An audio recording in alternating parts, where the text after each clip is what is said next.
In part 4 of the blog, Racer Glenn raised a question. He said, am I going to talk about plated braces?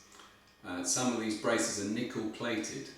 What happens when the plating is worn or scratched in places? How do you go about restoring it then? Well, I have a brace where the nickel plating is less than perfect, so let me bring you in again and give you a close-up of that, and we'll talk about it.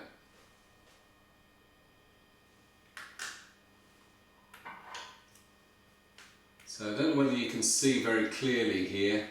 I've turned it around a little bit in the light. You might be able to see that on the chuck itself there's scratches, there's bits of the plating missing. It looks a bit of a mess really. Still perfectly functionable, but you know, it doesn't look too nice. So what do you actually do about that? Well, Glenn, sorry to tell you, mate, there's no magic answer here. You either leave it as it is and live with it, or you get the abrasive paper out and you remove the plating. Get back to the steel and polish the steel in the same way you would an unplated brace. I guess really there is a third option. You could get it replated, but that might be a step too far, unless you happen to know someone who works at a company that does plating, or you work there yourself. So no magic answer, Glenn. Sorry about that, mate, but that's just the way it is.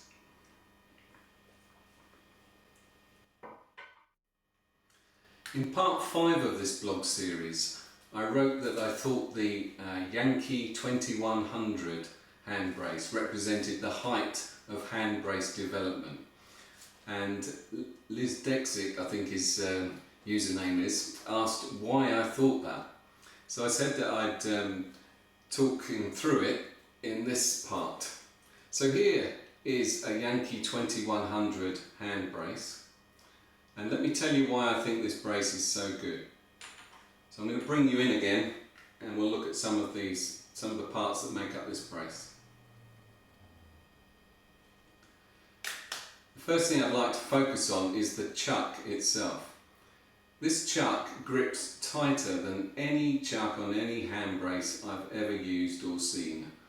It is absolutely fantastic, very smooth, really well machined, fantastic piece of engineering. It takes up to 1/2 inch diameter round shanked bits and 5/8 of an inch tanged shanks. Very versatile, very powerful chuck. Moving along, you can see that the ratchet is an internal ratchet. It's held within this housing here. And this housing is a solid piece of machined brass that is chrome plated to a very high standard. The ratchet is selected using this sliding button here.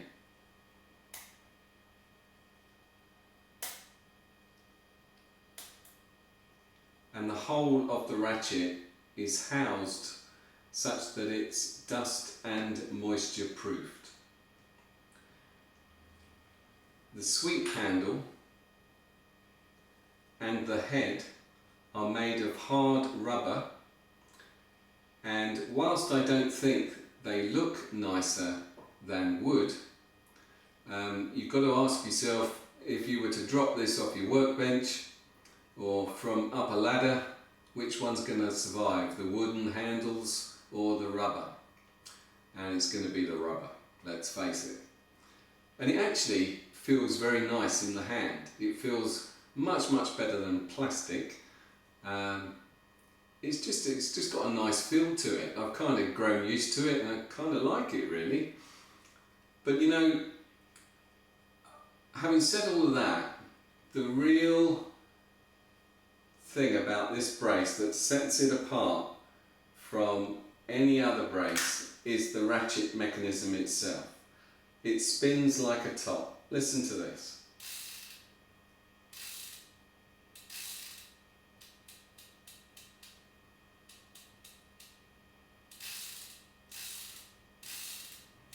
Isn't that beautiful?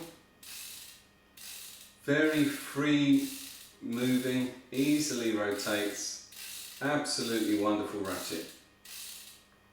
A total departure from the standard ratchet and pawls that we've been looking at on the braces such as Rusty, the one we restored. A great brace, and I think it represents the height of development of hand braces in terms of functionality. So compare that with this. This is a later Stanley brace, also chrome plated, but the chrome plating is a much poorer quality. It looks really tacky. The sweep handle end caps are plastic. It feels horrible when I rotate that. It's stiff, really horrible, hate it. Absolutely hate it. Will it drill a hole? Of course it will. But why buy something like this when you can buy something like this with a nice piece of rosewood sweep handle, rosewood head, lovely nickel plated, beautiful brace. Leave these ones with the plastic handles alone. You don't need to buy this kind of crap. There's so many of these lovely old braces available with a little bit of love you can restore to a really wonderful working condition. They feel great in the hand, and you don't have to put up with these kind of ratchets. Listen to the sound of this awful ratchet. Sounds like the woodpecker out in my garden. No, we don't want that. That's a Raybone Chesterman, by the way. Leave those alone. Go for the wooden ones, or go for the Yankee 2100 if you can get one, or the 2101. The 2101 is a very similar design, same kind of ratchet mechanism. It's a slightly lesser quality than the 2100, only due to the quality of the plating and the internal packing material within the ratchet housing, but still a very good brace. At the bottom of this blog you can see a link to a website called Cinder's Lot or something like that. You'll see it listed there anyway. Go there, have a look, have a read through what he says about the Yankee 2100 and 2101 braces, and click on some of the links there. You can see information about Miller's Falls braces, Stanley braces, Craftsman braces, all kinds of different braces. Really interesting website. You can find out a hell of a lot there. Much more knowledgeable than I am about hand braces, and hopefully it'll whet your appetite and you'll not be satisfied with just buying one brace, but you'll want to get another brace and another brace. And it's great to have braces of different sizes. What I intend to do is hang them on a rack this way up, supported under the head, such that I can just pull them out, use them, put them back on the rack. And with a couple of 6-inch sweep braces and a couple of 8-inch sweep braces, you can afford to just leave a countersink in one of the 6-inch braces.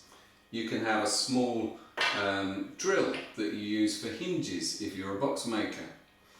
You can have a screwdriver bit, just leave it in the brace. So whenever you want to do any of those functions in your workshop, you just pull it off, use it, put it back. Really fast workflow. So I hope that's been a little bit useful. Sorry I'm not very good at filming or talking on a video camera, but I hope some of it's made sense and you found it helpful. Thanks for watching.